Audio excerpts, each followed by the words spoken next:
Most working bands never look at sheet music on stage. Walk up to a gigging guitarist, a bass player, a session keyboard player, and ask to see what they read, and you will not find note heads on 5 lines. You will find a single page covered in chord names and little slanted marks. That page is a chord chart, and it can fit an entire song into 4 or 5 short lines. It does not tell you every note. It tells you the harmony and the form, the chords, and where they fall, and it trusts you to fill in the rest from your instrument. For a working musician, that is the whole job: know the chords, feel the beats, play it your way.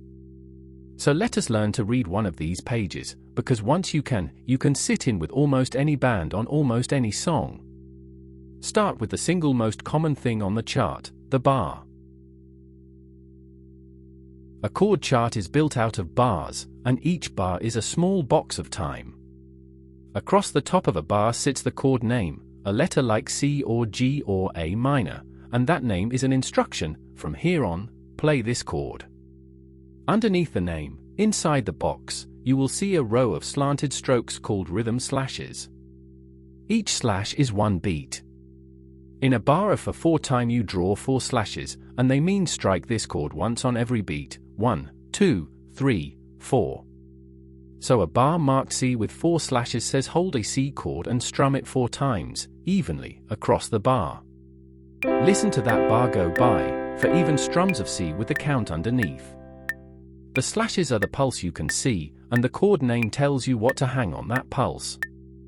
1 name, 4 beats, 1 box. That is the atom the whole chart is made of, and the slashes are about to tell you something the chord name never could. Here is the clever part of those slashes. They carry the groove, not the pitch. The chart does not tell you which strings to hit, which inversion to grab, how high or low to voice the chord. It trusts you to know how to build a C from wherever your hands already are. All the slashes carry is the rhythm, when the chord changes, and how the strums fall against the beat. Plain even slashes mean strum on every beat. But push some of them off the beat and the bar grooves instead of marching. Listen to a single held C chord, hit on the 1, then pushed onto the off beat, the same chord syncopated across the bar. Nothing about the chord changed. Only the placement of the hits changed, and the whole feel shifted. That is the deal a chord chart strikes with you. It writes the harmony and the timing, and it hands you the voicing. Which is exactly why a chart fits a song on 1 card. But charts have a weakness, and it shows up the moment a singer opens their mouth. Picture a chart written out in the key of G. The chords might run G, then C, then D, clean and simple, the way the guitarist worked it out at home. Now the singer arrives, and the song sits too low for their voice. They need it up in the key of B. Suddenly every chord name on the page is wrong. G has to become B, C has to become E, D has to become F sharp, and the band has to rewrite all of it in their heads, mid-set, under the lights, while the count is already ticking. Transpose 1 chord and you can manage. Transpose a whole chart by hand, fast, with no mistakes, in front of a crowd, and the wheels come off. The names are locked to 1 key, and a singer can ask for any key at all. So the chart that fit the song so neatly has quietly become a trap. The fix is to stop writing the names altogether. This is the idea Nashville session players made famous, and it is beautifully simple. Instead of writing each chord by its letter name, you write its number in the key. Take any major key and number the notes of its scale, 1 through 7.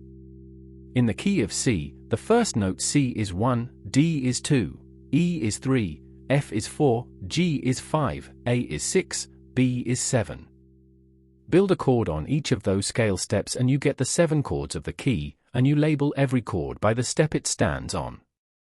So the home chord, the one built on the first note, is just called the 1. The chord on the 4th step is the 4. The chord on the 5th step is the 5. The chord built on the 6th step comes out minor, so you write it as 6 minor. Watch the chart change, the same boxes, the same slashes, but the names are gone, replaced by numbers that say where each chord sits in the key rather than what letter it happens to be. Now the magic shows up, because a numbered chart works in every key at once. The numbers describe the shape of the song, not the pitches, so they never change. Take the pattern 1, 4, 5. Call the song in the key of C, and 1 is C, 4 is F, 5 is G. Listen to 1 for 5 in C.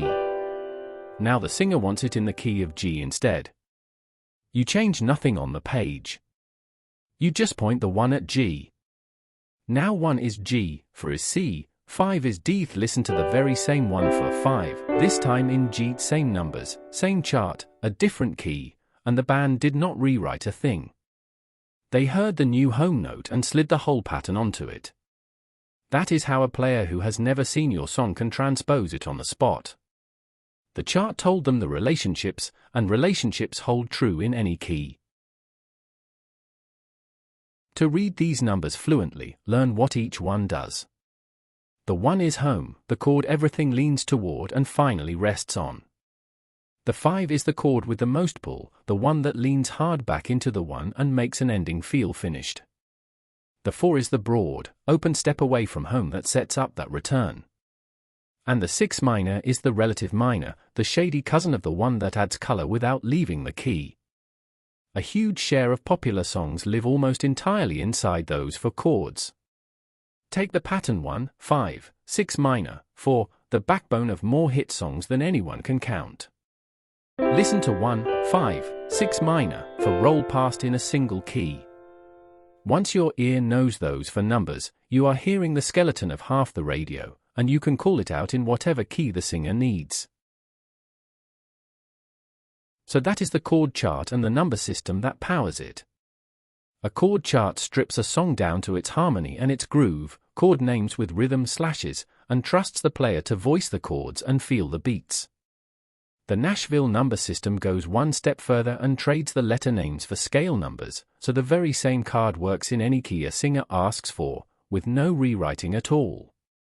Learn to see a song as 1, 4, 5, 6 minor instead of a fixed string of letters, and you can sit down with strangers and play. There is one more page a working musician carries, and it adds the missing layer back on top of the chords, the actual tune. Next we open the lead sheet, where the melody rides above these very symbols.